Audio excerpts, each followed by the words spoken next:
Hello, and a very warm welcome to the first webinar of Season 3 of the excellent Asia Undercurrent webinar series.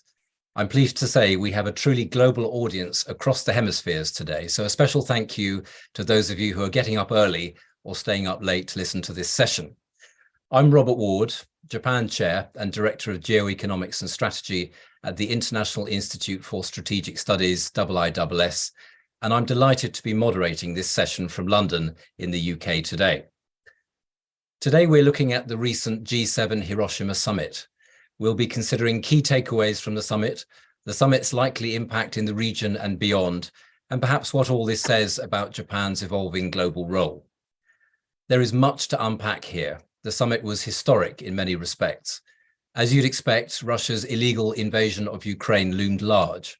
At the summit, Japan made considerable effort to broaden international support for Ukraine, particularly with the so-called Global South countries. And of course, Ukraine's President Zelensky appeared at the summit in person.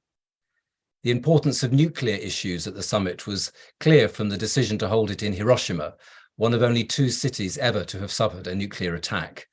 This venue took on extra resonance and symbolism, given Russia's threatening nuclear rhetoric towards Ukraine.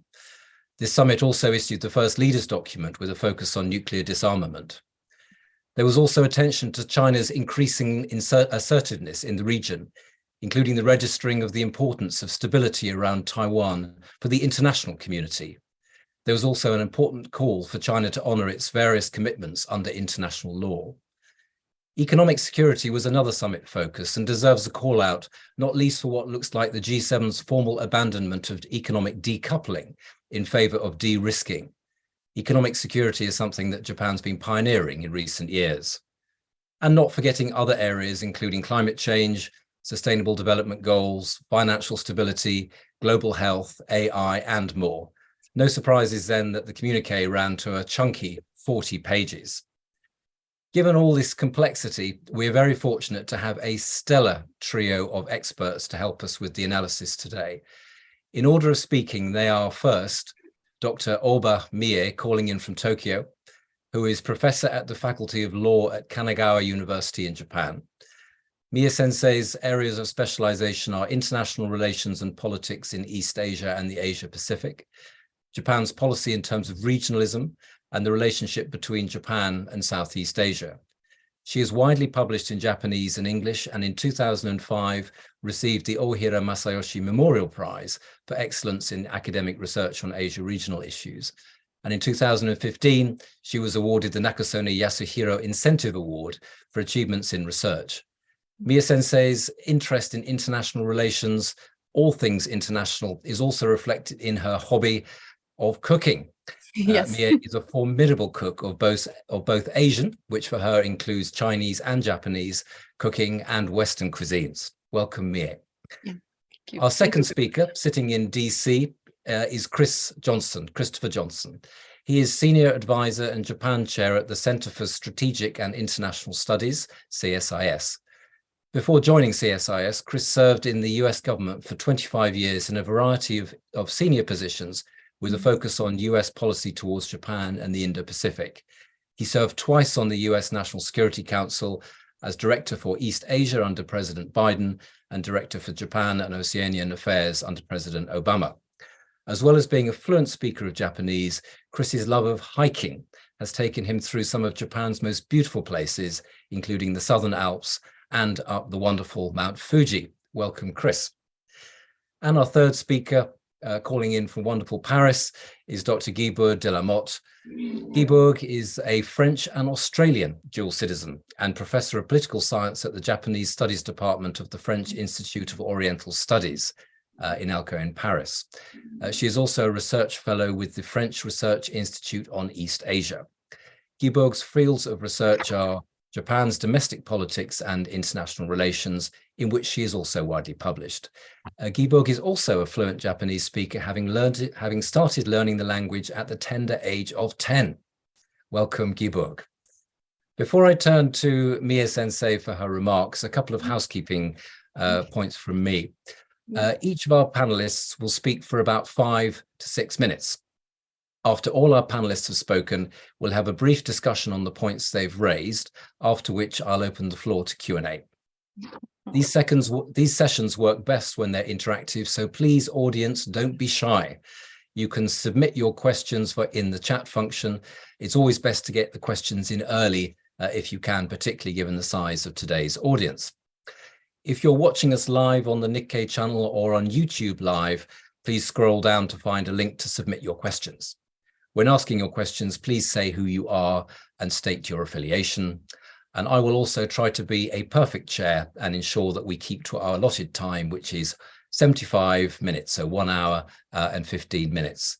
Mie Sensei, over to you for your comments, please.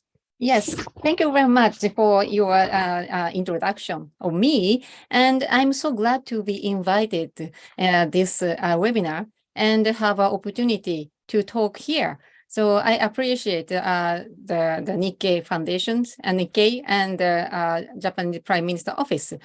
So yes, at first, so I evaluate Hiroshima G7 Summit as successful. So while I appreciate the tremendous effort of the Japanese government, the success of this summit was not the result of the Japanese efforts alone. So against the backdrop of the Russian-Ukraine war and its negative effect on the world geopolitical and economic situations, all G7 members seem to share serious concerns. So such common concern united them and made this G7 a successful and a very impressive event. And some of the key points in evaluating this summit positively are listed. The first, so this summit adopted the leaders' communique and 5 other documents about Ukraine, so nuclear disarmament, so economic security, so clean energy, and food security. And they are all themes that required urgent actions in the international order, so which is currently in the state of the crisis. And it is highly significant that the G7 has expressed its common will to deal with these issues. Second, the holding the summit in Hiroshima is very good timing. So because now the world is threatened by the possibility of the Russian use of the nuclear weapon. Hiroshima is the first place where the nuclear weapon was used. So it is a symbolic city of the nuclear-free world. So with G7 leaders visiting Hiroshima Peace Memorial Park and Museum, and conducting the wreath laying ceremony at the cenotaph for the atomic bomb victims, they expressed their strong determination not to let the nuclear weapon used. The third, the summit succeeded in the bridging developing countries and some leading countries of the global south, like India and Indonesia, Vietnam, and Brazil, Comodo, and the Cook Islands. The participation in the Hiroshima G7 summit demonstrated the growing presence of the G7 summit in the global governance system. So while the total GDP of all G7 members still shared about 40% of the world GDP, the rise of the global south cannot be ignored. And the global governance system needs to be restructured toward more participation of the global south. So this summit opened the possibility of the restructuring of the G7 system and the global governance system. And from this point of view, the collaboration between the G7 and the G20 should be promoted more than before.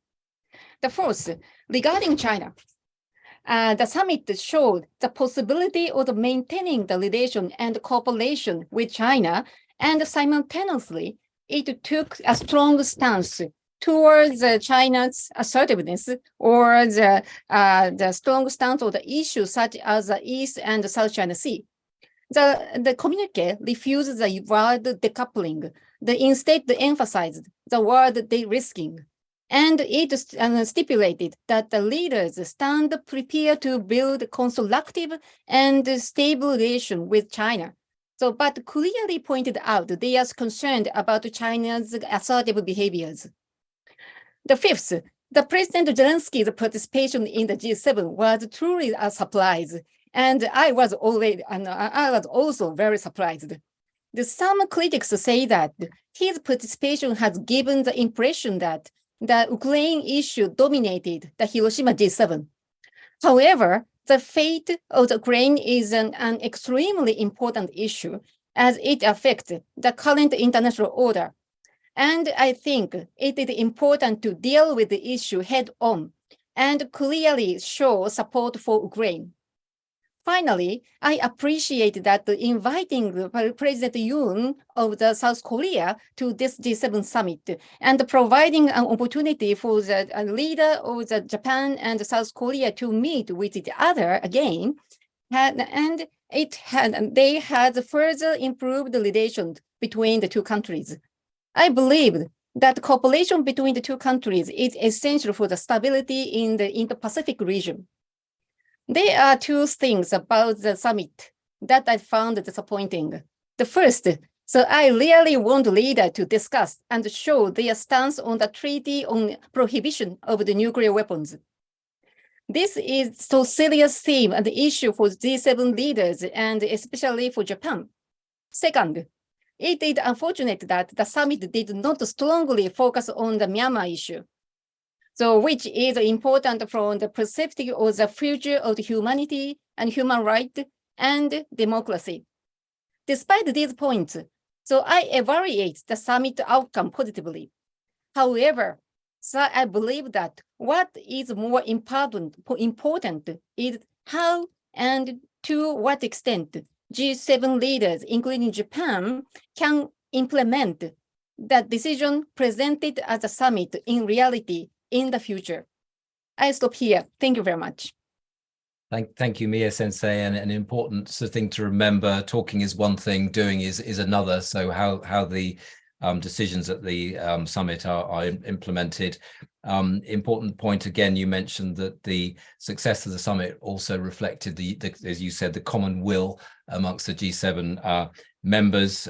You threw out an interesting point about potentially restructuring of the G7. So perhaps we can come to that in Q&A. Zelensky's attendance and how that reflected the international order. And I appreciated your reference to South Korea being invited, President Yoon, and that for me one of the takeaways of the summit was President Yoon and Prime Minister Kishida paying respects at the memorial to the Korean dead in Hiroshima. That was the first time a South Korean president had done so, and only the second time Japanese Prime Minister had done so. So perhaps some we can talk about the bilateral and other relations on the sidelines of the G7 too. So thank you, Mie, and without more ado, Chris, over to you, please. Great. Thank you, Robert. Good morning, good evening, good afternoon, everyone around the world. It's a great pleasure to be here. I'm Chris Johnstone, Senior Advisor and Japan Chair, and my thanks to Nikkei as well for the opportunity to be here today.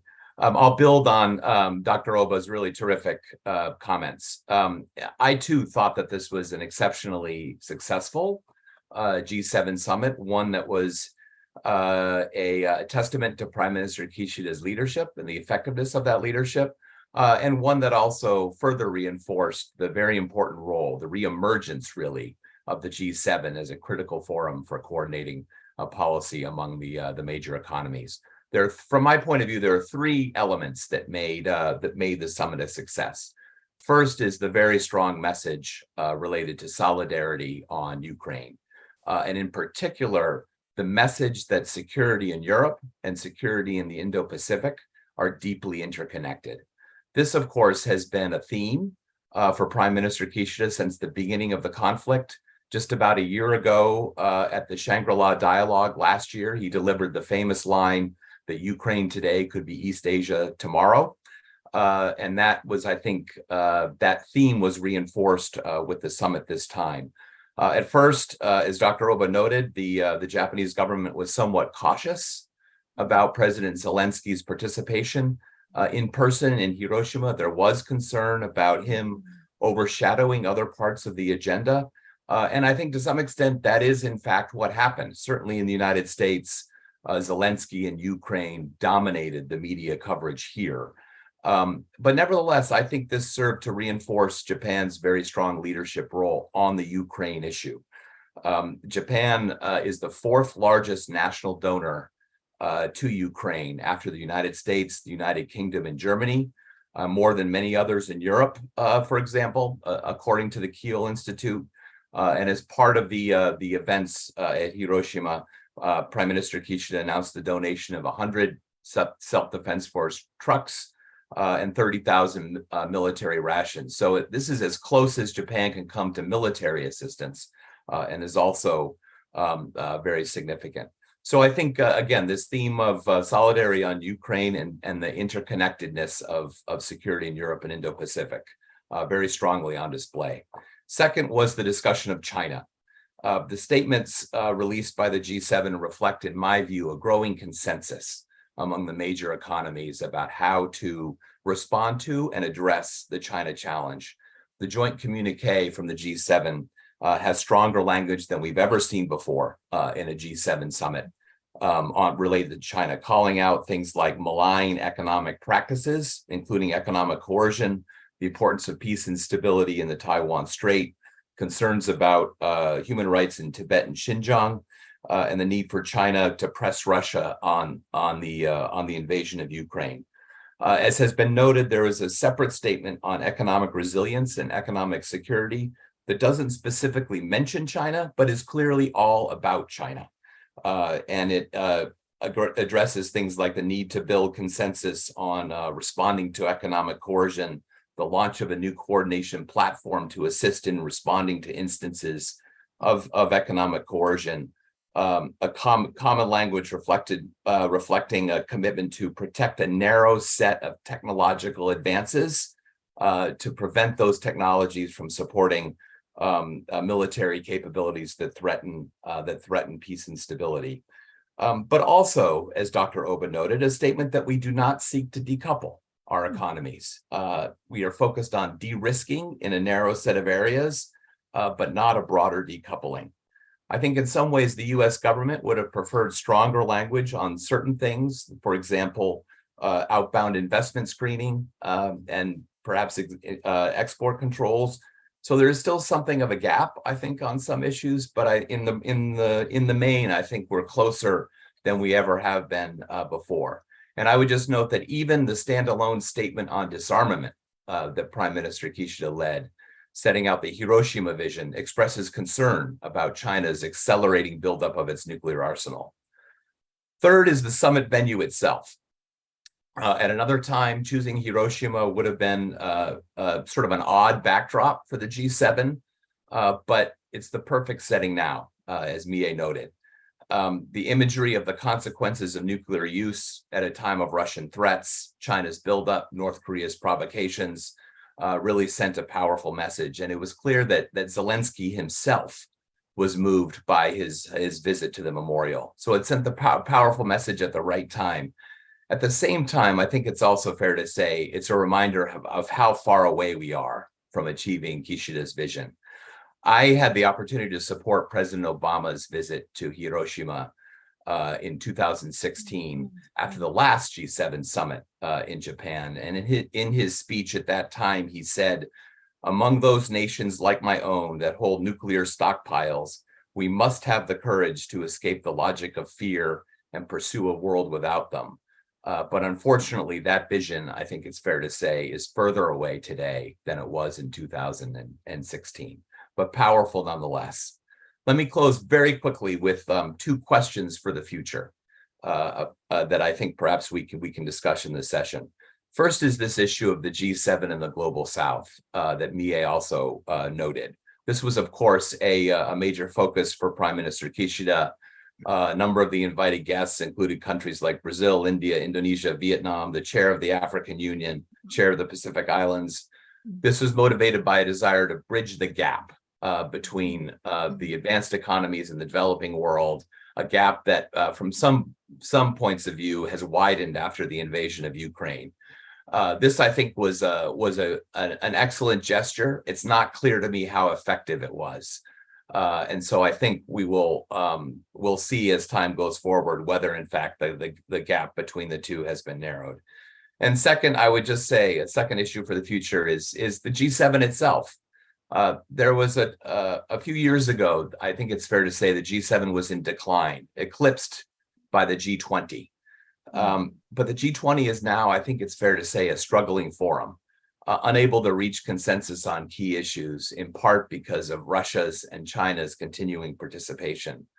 So if the G20 continues to drift, I think there will be a question going forward about membership in the G7. President Yoon of South Korea has already expressed interest in joining. There are others that would be, I think, appropriate candidates as well. So the future of G7 membership at a time when the G20 is struggling is something to consider. Let me stop there. Thanks very much. Thank you, Chris. I appreciated your calling out of Kishida's linking of the European and Asia security theatres. As you said, he did that last year at Shangri-La Dialogue, and that his phrase, Ukraine today, potentially East Asia tomorrow, has become very well known, rightly so. You also rightly reminded us of Japan's generosity with regard to Ukraine, humanitarian assistance and other assistance that Japan's been doing its best to provide, and of course the growing consensus on China. And your two questions, again, I'm hoping we can address these in the discussion in the Q&A. Has Japan been effective in bridging the global south, the gap with the global south? And then echoing, I think, what Mie said about restructuring the G7. So lots to ponder on for the discussion. So thank you, Chris, and over to you, Guibourg, please. Thank you very much.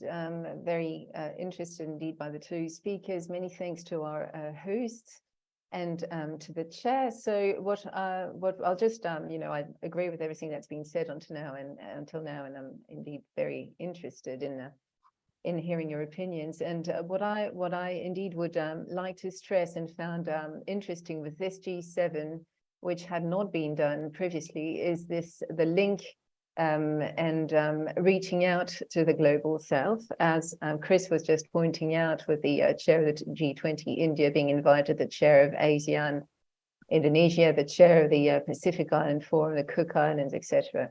So the choice of the guest list really illustrates both the special interest which Japan has for the Indo-Pacific, but this we knew, but also in the context, I believe, of the war in Ukraine, an attempt at bridging the gap which has emerged in the international community, which has been widened by the war in Ukraine.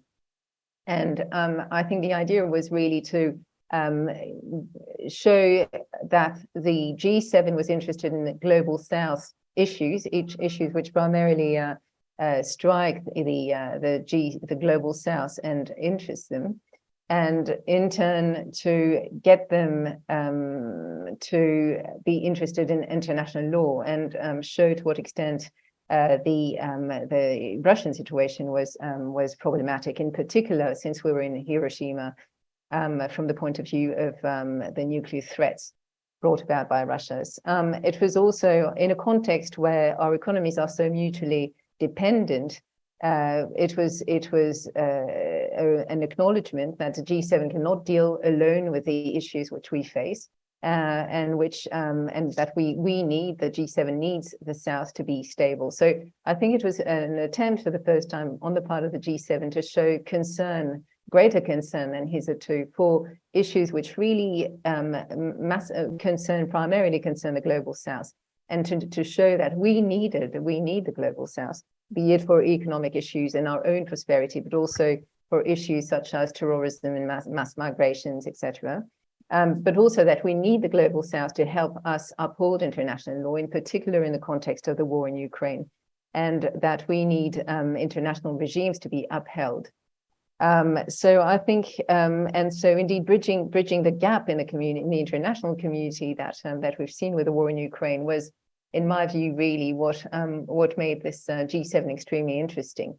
Now, in so doing, because the G7 also had to tackle the issues which concern the North more than the South, there is a tendency on the part of the leaders' joint communique to be a bit of an extremely long one for a start, and a bit of a patchworky list of issues. Nonetheless, I think it was important in the context to do this and to show indeed that we ought to be united, and to what extent, for instance, international law is relevant to countries which are in the south, and that we didn't live separately, but indeed were part of the same world, and really needed to work hand in hand. So that'd be the point I would make primarily. Thank you, Guibourg, and thank you also for drawing our attention to the importance of international law upholding sort of rules, law-based order. This has been a big thing for was a thing that Abe Shinzo pushed in his second administration, of course, and actually his speech at the 2014 Shangri-La dialogue again, he was talking about the rule of law and the importance there.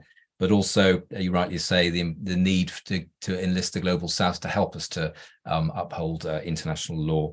Important point there.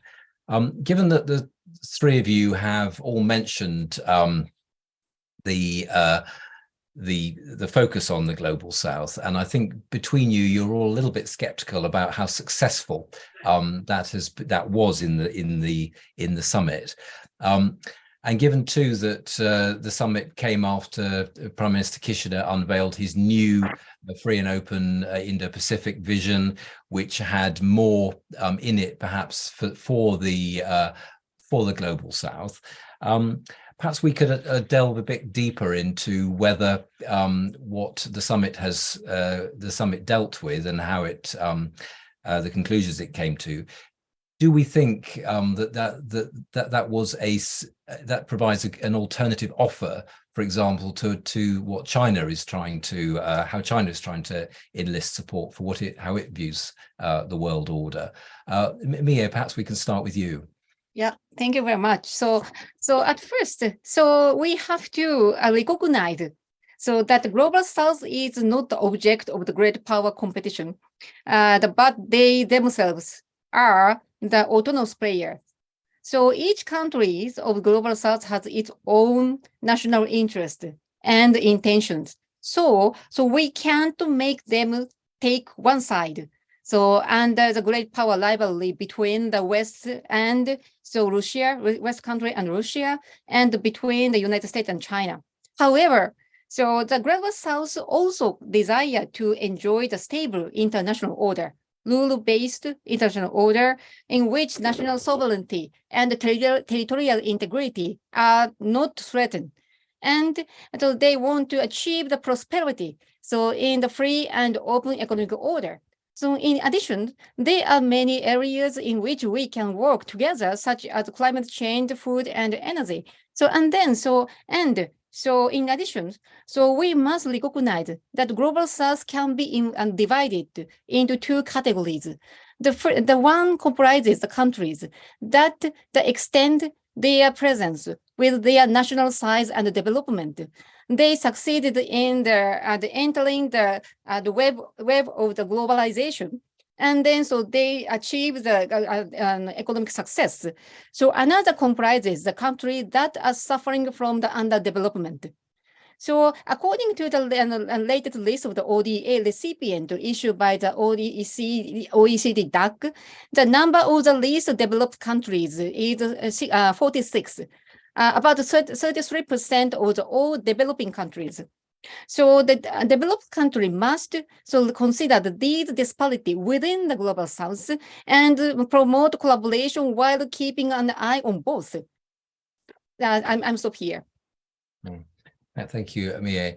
And Chris, you talked about the gap between the Global South and the G7 not quite being bridged. What do you think they'll be thinking in Beijing when they look at the communique? Well, I certainly think that in Beijing, there was a lot of dissatisfaction about the messages coming out of the G7, right? I mean, I think, as I mentioned in my remarks, we've never seen a G7 communique deliver such strong language on issues related to China.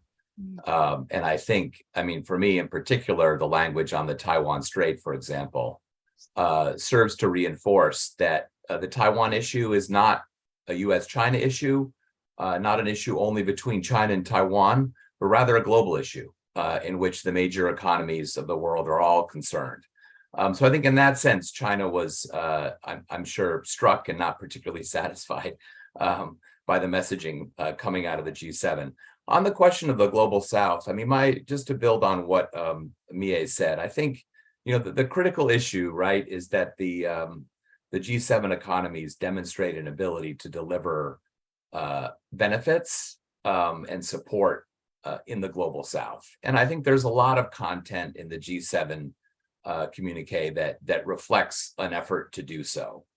So in that sense, it was positive. I also think lost in the coverage of the G7 was the Quad meeting that took place on the margins. As everyone knows, the president's trip to the region was curtailed. He only went to Japan. He did not go to Papua New Guinea or Australia, but they held a Quad meeting nonetheless on the margins. And in the Quad joint statement, there's a lot of substance that I think was largely overlooked. There's a Quad commitment to basically rebuild Palau's telecommunications network. Very significant quadrilateral commitment there. There's a commitment to collaborate in supporting undersea cable projects across the Indo-Pacific and to provide technical assistance and training to partners across the Indo-Pacific that are participating or considering such projects. There's a creation of a Quad investors network that is intended to mobilize private capital for Quad-related projects in the region. And there's a new fellowship program related, again, to training civil servants basically across the region who are negotiating infrastructure projects in their own countries to help them do that more effectively and ensure that their countries get good deals. So I think actually the Quad sent a very strong message about a positive contribution to the region. But look, I think at the end of the day, there is still this gap between the G7 focus on the war in Ukraine and what it means for the rules-based order, and a perception in the global South of hypocrisy in that focus. And we can't address that in one meeting. And I think there's more work to do, but it was certainly positive that Prime Minister Kishida invited those leaders to participate. Thank you, Chris. And Guibourg, Chris said that there's more work to do to narrow this perception gap. Where would you like to see that work being done? I think it's a matter of consistency, really. So keep going. And I think Japan again has shown that it was able to lead and take initiatives, which I think it has been doing very efficiently in the past 8 years or so in the Indo-Pacific. And we do see Japan again here in a way. Indeed, the Quad seem to be coming together with the G7, and also the other countries being brought in, and even countries like Vietnam. That Japan is consistent in wanting to create frameworks that are very soft ones, but that will sort of help counterbalance China's rise and influence. And so I think it would be a matter for the French, the Brits, the British to keep going. In reference to Taiwan and China, I remember Kabis Bay also. Chris was saying the statement was very strong on China. I thought they were actually quite subtle in starting off by mentioning dialogue too. So, but I do remember the Kabis Bay statement already as being quite strongly worded. So it's good to see consistency. Indeed, it probably doesn't help when President Macron, the French president, makes statements going in a different direction. But then the Ministry of Foreign Affairs sort of has been struggling to and trying hard to counterbalance the negative effect of the statement. So I'm referring to President Macron's declaration on the way back from his visit with Xi Jinping, and in saying that, and the Elysee actually deleted the comments afterwards from the interview, but in mentioning that, in showing reserve as to the likelihood that Europeans would get involved in a conflict over Taiwan. Hopefully that wouldn't be the case in the future, however. And I think in any case, showing consistency, and it's important for the French also to show consistency if they want to be credible in the Indo-Pacific. So really working together towards that in that direction will surely encourage countries like Indonesia and India to see that we are a reliable, if not alternative, because I don't think they'd ever want to really see China as being entirely as they wouldn't want to antagonize China, I don't think, and this is very understandable. Nor do we actually in opting for de-risking rather than decoupling. I mean, again, we are ourselves very careful in the language we choose, and it's very good that we are. But so I think consistency in the future will be the key. Keeping up the effort, and including, it's all very good to announce that we have important infrastructure plans, but for them to actually happen then will be important for the credibility of the West. Thank you. We've mentioned the venue, Hiroshima, as being obviously symbolic, particularly so now. And we've mentioned the Japanese government's desire to see progress on nuclear non-proliferation and other nuclear issues. And Chris, you said, we're struck by what you said about we're now sort of further away from that than we were in 2016. And obviously, Mie as well, you were quite skeptical about the progress. But given that in the G7 there are 3 nuclear states, 2 host nuclear weapons, and the other 2 are under the US nuclear umbrella, I was wondering how realistic it actually was to expect progress in this area. And also how you evaluate this sort of the Japanese government's policy towards nuclear weapons, the success of that. So, Mie, I see you nodding there. Can we go to you first, please? Yes, thank you very much. So yes, of course. So it's very hard for every G7 leaders to talk about the treaty of the prohibition of the nuclear weapon. So I understand. And then, I just, yes, and my talking is very ideal one, I know. So the leader, so of course, so they cannot conclude. So conclude and provide a conclusion about the issue, the nuclear disarmament. So, but on the other hand, I want them to talk.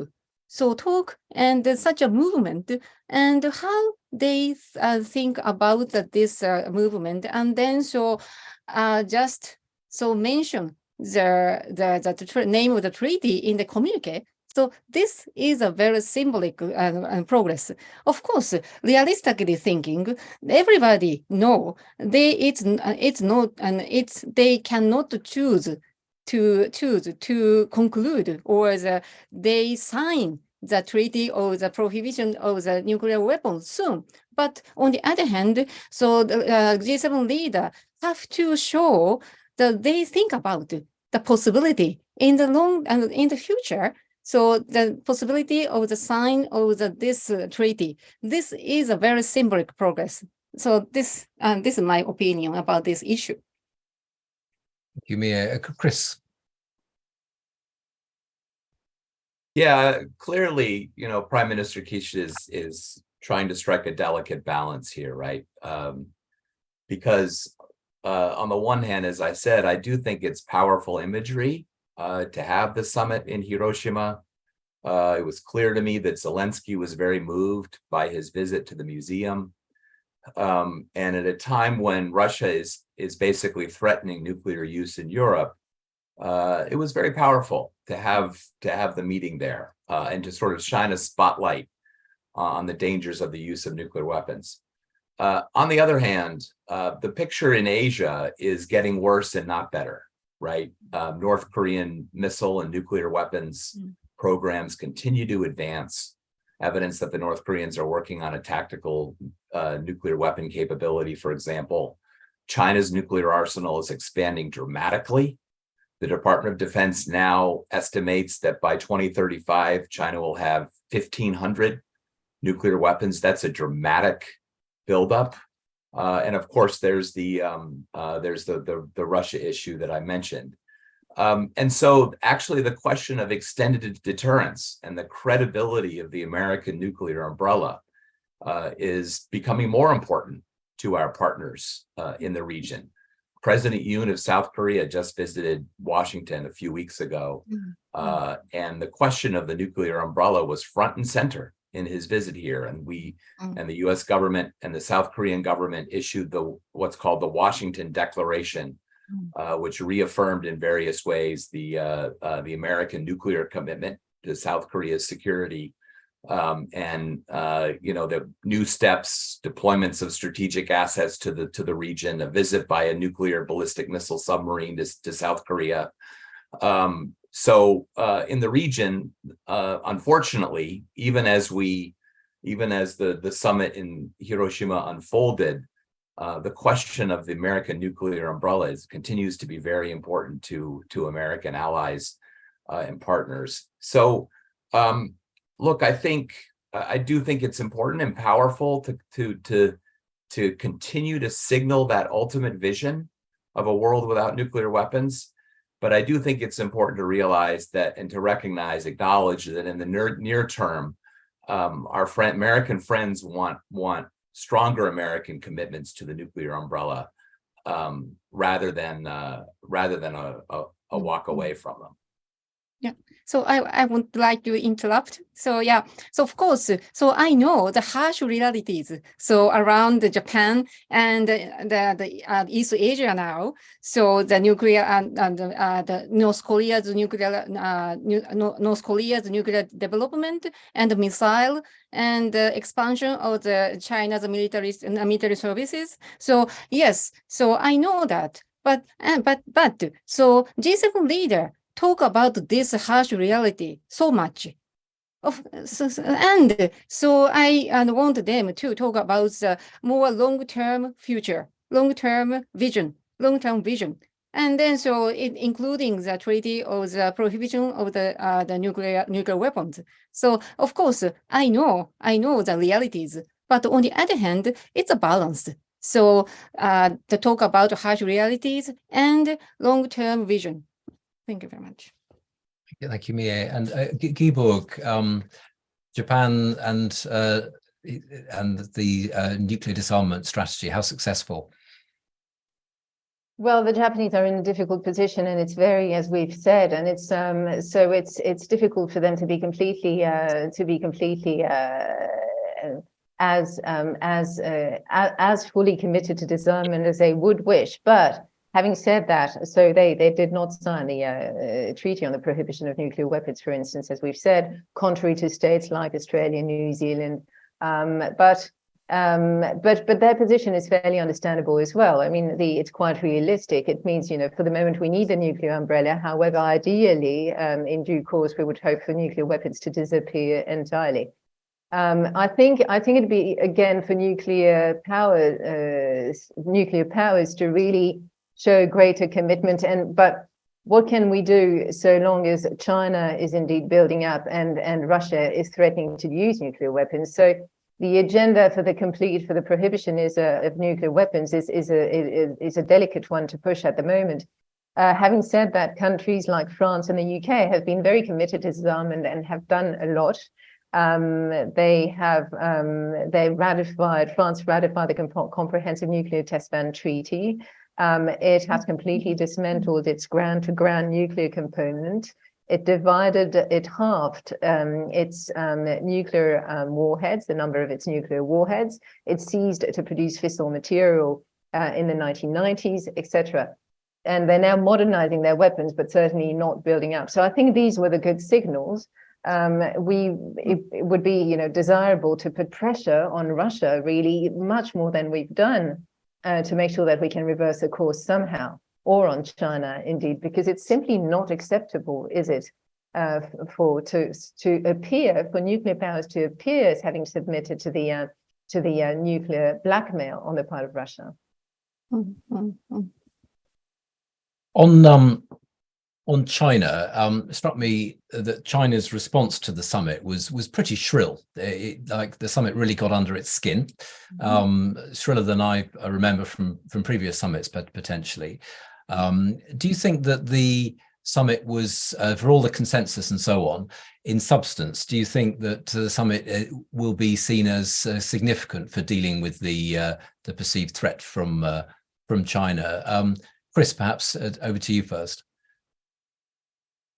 Yeah, I do think it will be seen as significant. I think it's, and interested in what Guibourg thinks about this, but it seems to me quite clear that there is a growing convergence across the G7 in how we need to respond and manage the China challenge. And it was striking to me, as I said in my remarks, how China is all over these documents. I mean, the economic coercion and economic resilience statement is all about China. Now, I do think that there are still differences between us. And I think the question of how all of us, all the G7 countries, manage economic interdependence with China, where the boundary is between technologies and areas of our economy that we seek to wall off from China, and those parts of the economy where interdependence can continue to flourish. To use the phrase that Jake Sullivan uses, the U.S. National Security Advisor, the small yard, high fence concept, right? Where his vision is that there's just a small number of technologies that the United States will seek to protect, and will protect those vigorously. But otherwise, economic interdependence can proceed unimpeded. I think sounds good in concept, but in practical reality, if all of our economies are not on the same page about what is inside the yard and how high the fence is, it's going to be hard to have an effective and coordinated strategy toward China. So there's a lot of work to be done here. And I think this will be the issue of our time, is managing interdependence with China and defining where the line is. But with all that said, I thought this was a significant document that signals more rather than less convergence and a coming together, at least in our thinking about how to deal with China. Before I ask Guibourg to answer this question, Chris, just a quick aside question: decoupling to de-risking, optics or substance? So what I think on this is, I think the administration's intention is de-risking, a targeted, surgical, and strategic approach to protecting particular technologies. The problem is the executive branch of the U.S. government does not control all the levers of power. And so there are other voices in our system that seek to make the yard larger. And so I think this issue of how far does the United States go in the de-risking versus decoupling, how far does the effort to control technology go, I think is very much a live question here. And bears watching. Thank you, Chris. Guibourg, how effective will the summit be in dealing with the China threat? I agree with Chris that, at least on the philosophy, on the principles, I believe there's some amount of agreement. I mean, in theory, I think there is. In practice, I think coordination amongst ourselves is as much of a challenge as deciding what we realistically should, to what extent we should remain open to China, because I think we all see that realistically we can't really aim for decoupling. So in any case, de-risking is really what we want to go for. But what does that imply with respect to our own economies, our own technologies, our own giants? Europeans have a challenge there because really they've been so involved in keeping fair trade amongst themselves that we struggle to see European giants emerge.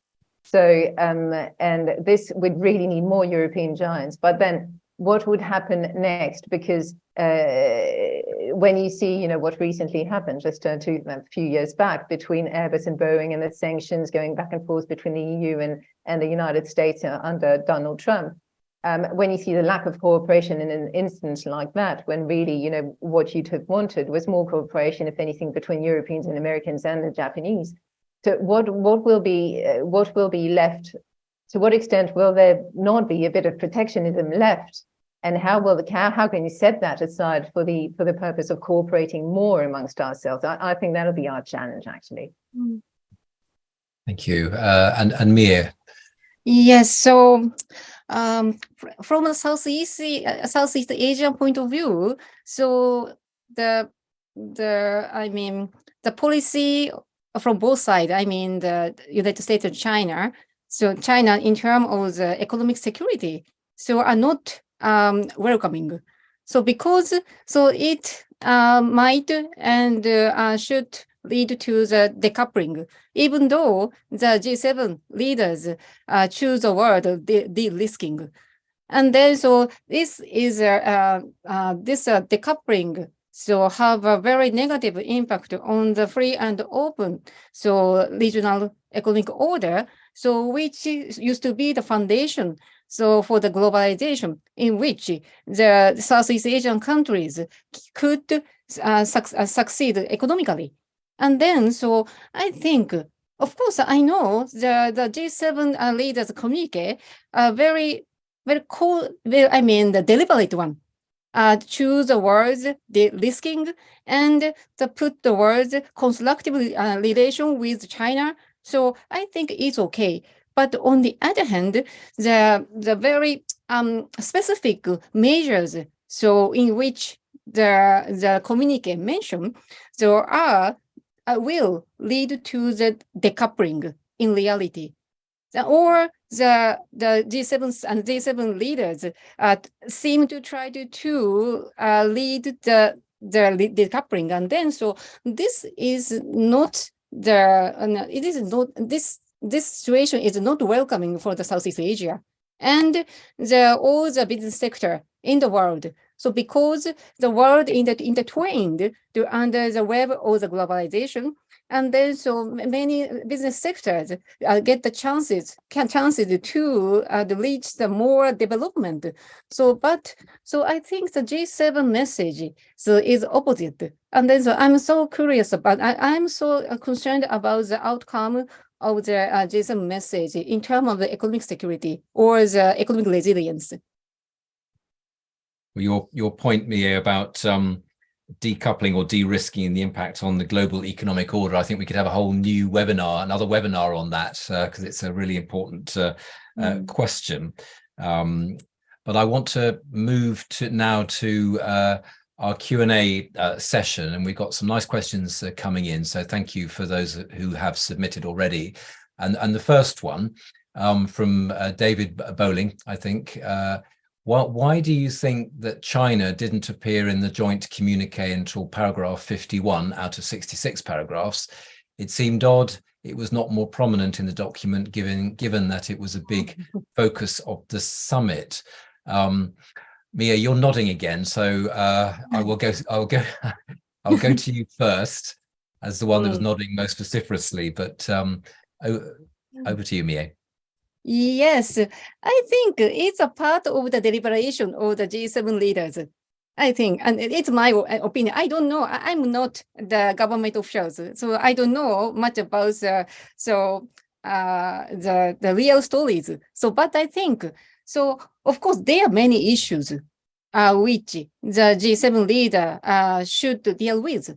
And then, so of course, China is very important. But if the G7 communique put the China ahead, so it to seem to be very provocative, I think. And then so it's a part of the deliberation. So by the G7 leaders, this is my speculation. Guibourg, hand up. Yes, over to you. Thank you. Yes, I agree. I think, the main problem we have at the moment is Ukraine, and I think the willingness was really clearly to emphasize that. And in relation to Ukraine, the issue of disarmament, because it was Hiroshima, and that was a point that needed to be made most urgently. And then what is addressed, I believe, if I'm not mistaken, the order is really what is signaling to the South that we are listening to them, and we are paying attention to their issues because we need them really in the context of Ukraine and Russia, because the sanctions are reaching their limits, and we can see that if only India would join in, then it would work much better. And then China's an ongoing issue, a real serious one with respect to economic security. So things we need to tackle. And the South is much more divided on China. So and there was no need to put it at the forefront now. Whereas in the context of the Carbis Bay Joint Declaration, I believe we had just been through the annexation of Hong Kong and the taking over of Hong Kong, and in that context, showing China was a more prominent issue, whereas now we're really dealing with Ukraine. So China's a balance of power kind of issue, and so we need to tackle it as well. But I think that explains why it came further down in the statement.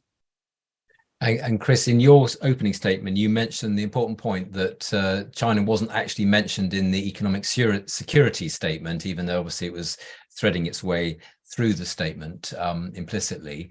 What are your views on why China wasn't mentioned until paragraph 51?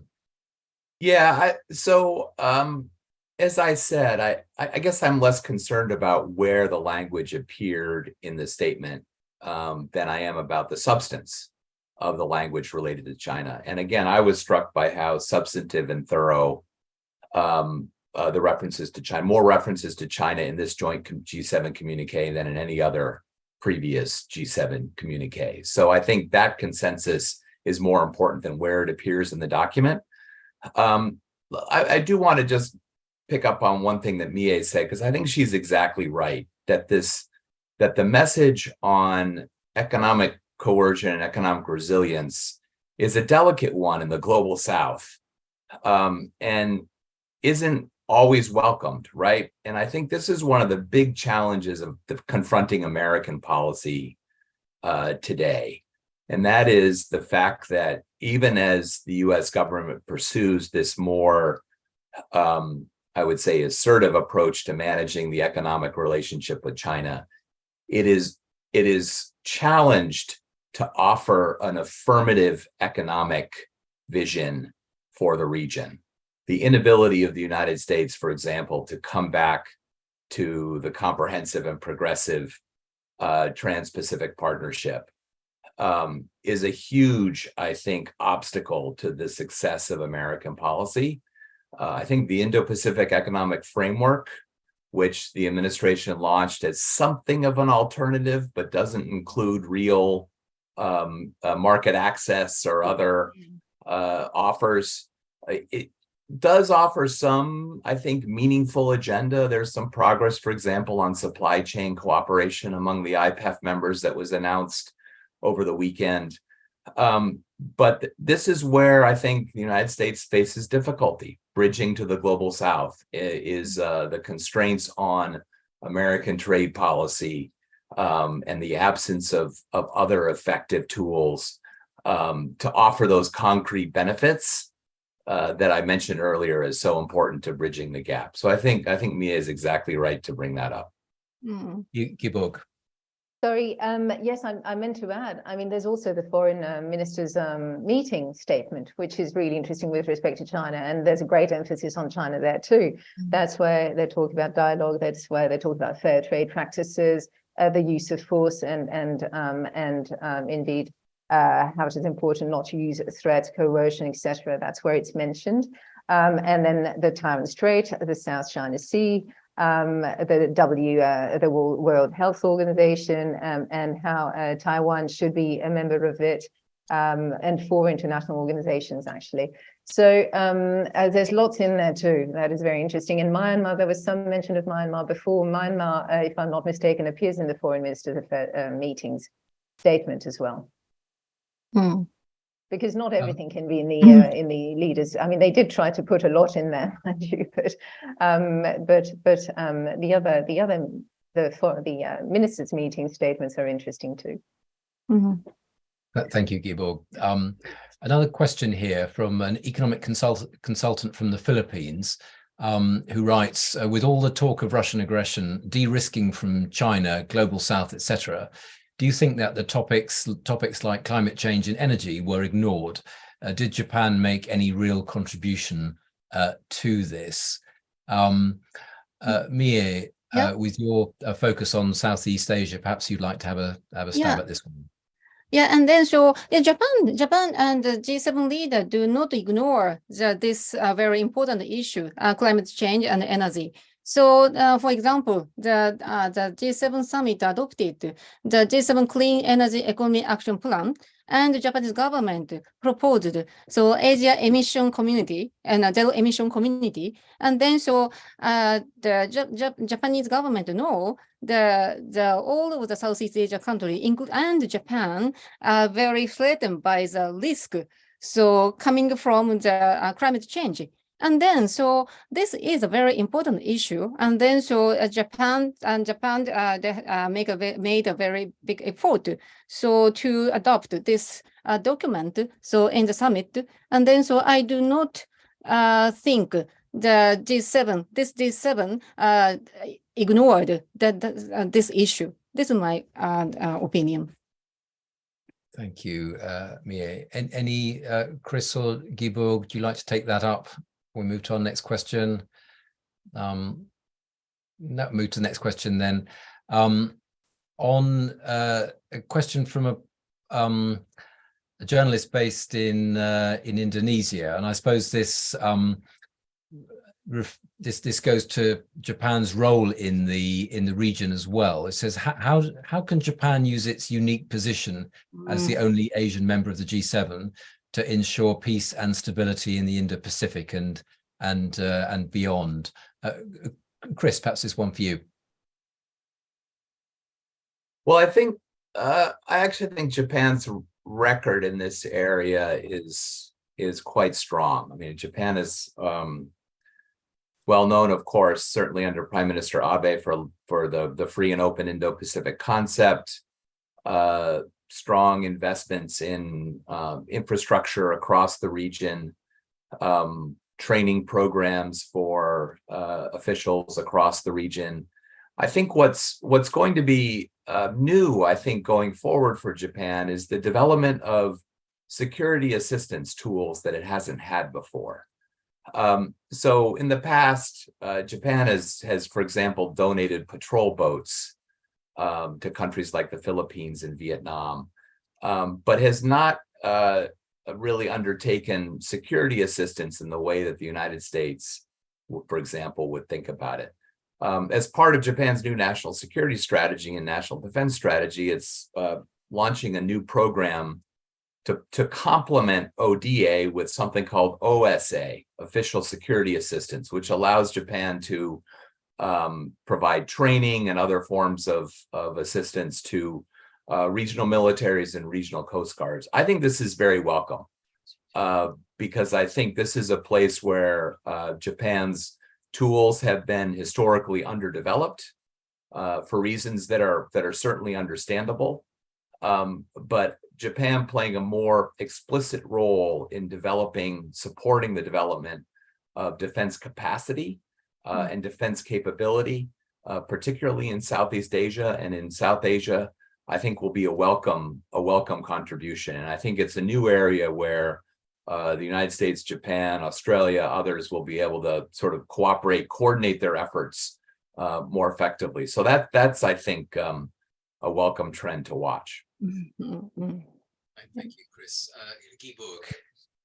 Well, yes, Japan's been doing quite a bit in terms of via its official development assistance, as Chris was mentioning, through the free Indo-Pacific, and I think that's been, an ongoing trend, and providing a decommissioned boat, as Chris was mentioning, has been something it's been doing since 2005, I believe. But interestingly, in the context of the war in Ukraine, I mean, really for the first time, Japan provided non-lethal equipment, is now considering moving to, has just sent armored vehicles, and is considering moving to more, perhaps altering its arms exports restrictions, so that it can provide more efficient devices to Ukraine. So if you transfer that to, maybe not, that wouldn't be relevant hopefully for the whole Indo-Pacific, the whole region, but in the context of a contingency over Taiwan, the scenario now that is considered is that if Taiwan is clearly invaded and then becomes independent, then Japan can recognize it and provide weapons, because it would then recognize that it is under attack and relevant to its security. So then would be able to trigger the survival regime, and so collective self-defense, and therefore provide weapons to Taiwan in that context. Were it not the case, were we in a scenario where Taiwan cannot become a state in a sort of straightforward way, where it's clearly non-guilty, Japan would be in a more ambivalent situation. So maybe then, if it altered its weapons restrictions, could it more easily transfer weapons to Taiwan as well? I mean, that would be interesting to watch in any case. I'm probably taking things one step ahead, but.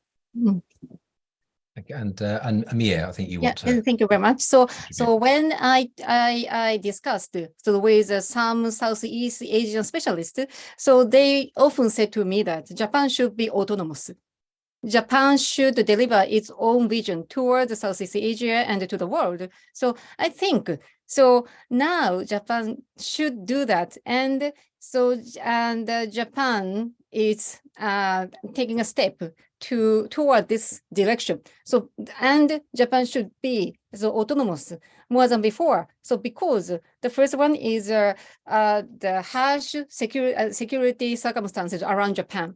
The second one is the relative decline of the US power. And then so Japan should build itself more stronger than before. And then so Japan now tried to deliver its regional vision, so the free and open Indo-Pacific, which is a little bit different from the FOIP of the United States. It's different. And then so it is the on the way of the be autonomous. And then it's very good sign for the future. And then so maybe so Japan can take the unique role in for the prosperity and the peace in the Pacific in the future. Thank you, Mie. We've got an interesting one from a policy and analyst from India in our last sort of 4 minutes or so of the Q&A session. I think it's an important one. And the policy analyst writes, Biden's aides have taken to referring to the G7 as the steering committee for the free world. Is this sort of rhetoric helpful, do you think? And is it really the case? Question. Chris, because you're sitting closest to the president in DC. Over to you first, perhaps. So I haven't heard that particular phrasing, so that's new to me. But certainly, if that's language that was used by someone in the administration, it's probably not the most helpful way to frame. But look, I do think the G7 has been reinvigorated in a pretty fundamental way by the response to the war in Ukraine.